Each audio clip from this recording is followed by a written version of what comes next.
L'épisode commence avec Hakan qui révèle à Tariq le contenu mystérieux de la valise. De vieilles cartes usées et de fausses pièces d'argent.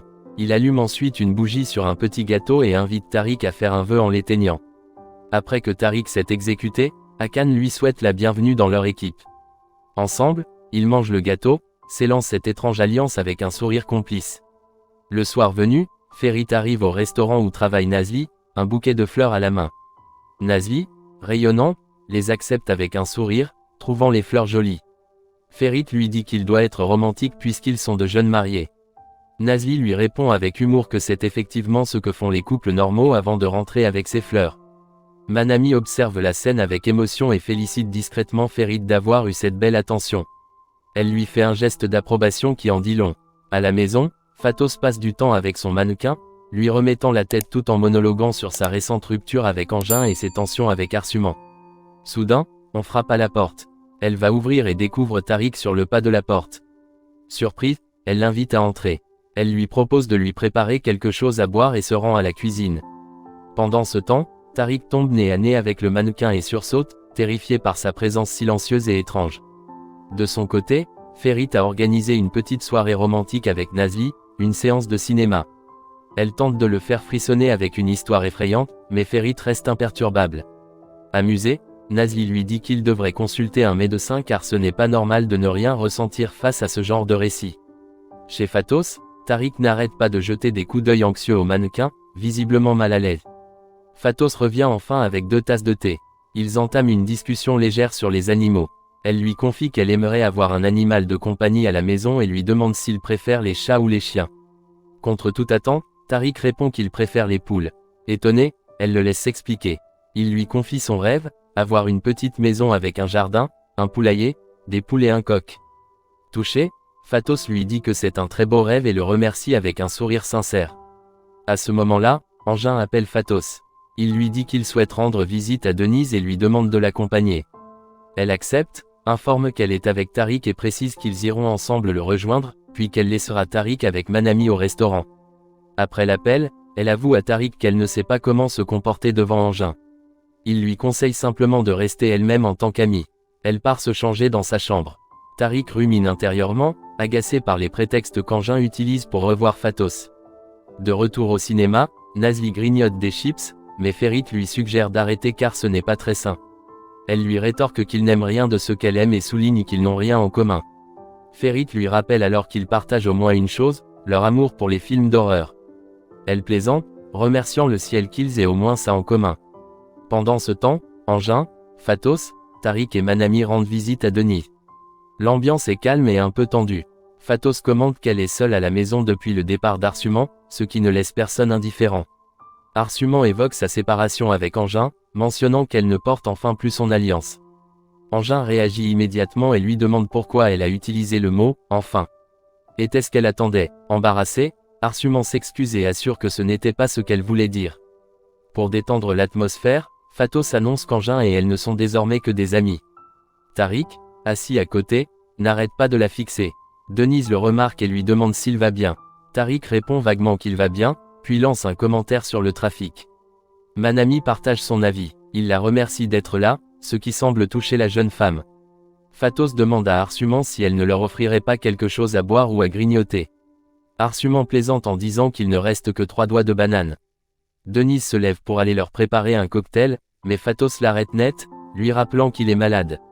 Il minimise la situation, disant que seule sa main est blessée. Finalement, il obéit et retourne s'asseoir. Fatos entraîne Arsuman en cuisine, suivi de Manami.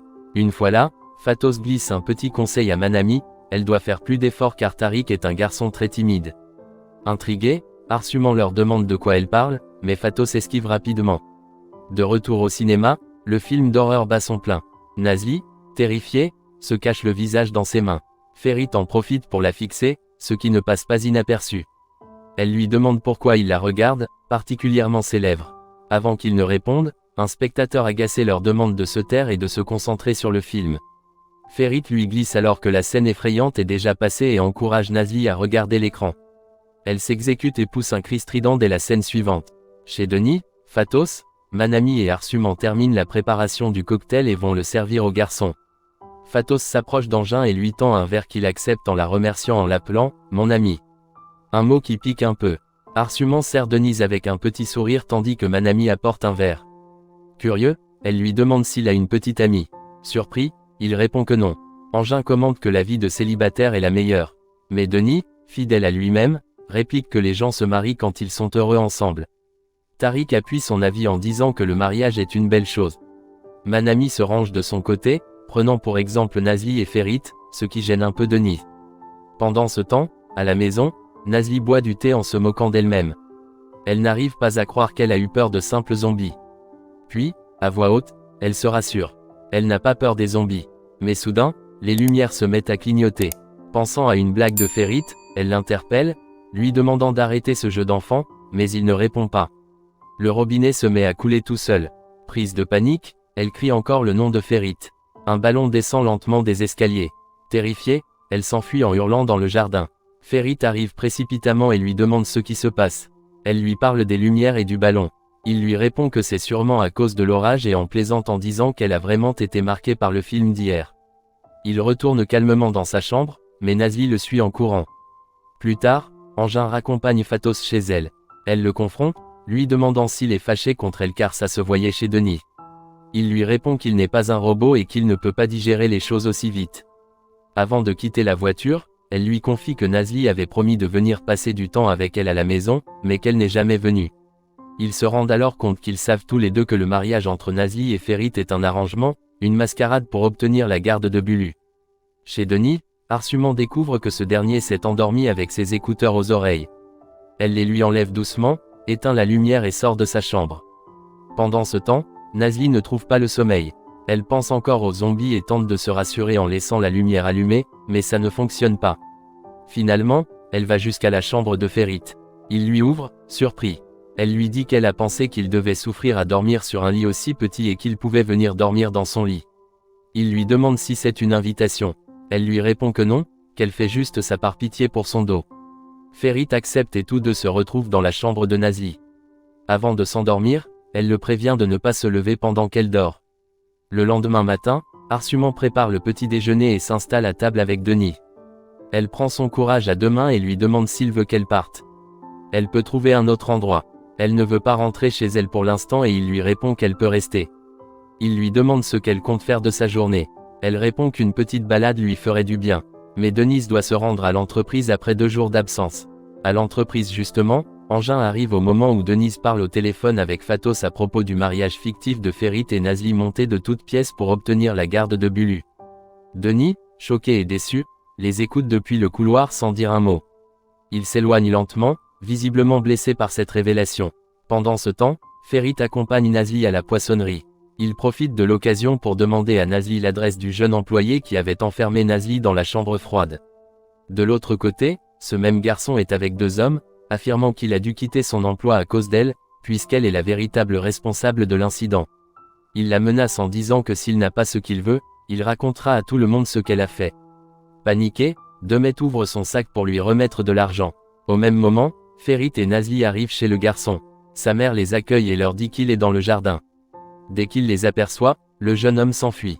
Demet, caché derrière une clôture, observe la scène, inquiète. Ferit poursuit le garçon et finit par l'intercepter. Il lui demande pourquoi il a démissionné. Le garçon répond qu'il a trouvé un meilleur travail. Ferit insiste pour connaître la vérité. Nazli arrive et intervient. Elle demande à Ferit de laisser le garçon tranquille. Ferit insiste en disant que ce garçon cache quelque chose. Elle lui rappelle que l'audience pour Bulu a lieu demain et lui demande s'il a pensé à ce qui arriverait si le garçon portait plainte contre lui. Ferit se calme et accepte de partir avec elle, même si l'inquiétude se lit encore sur son visage.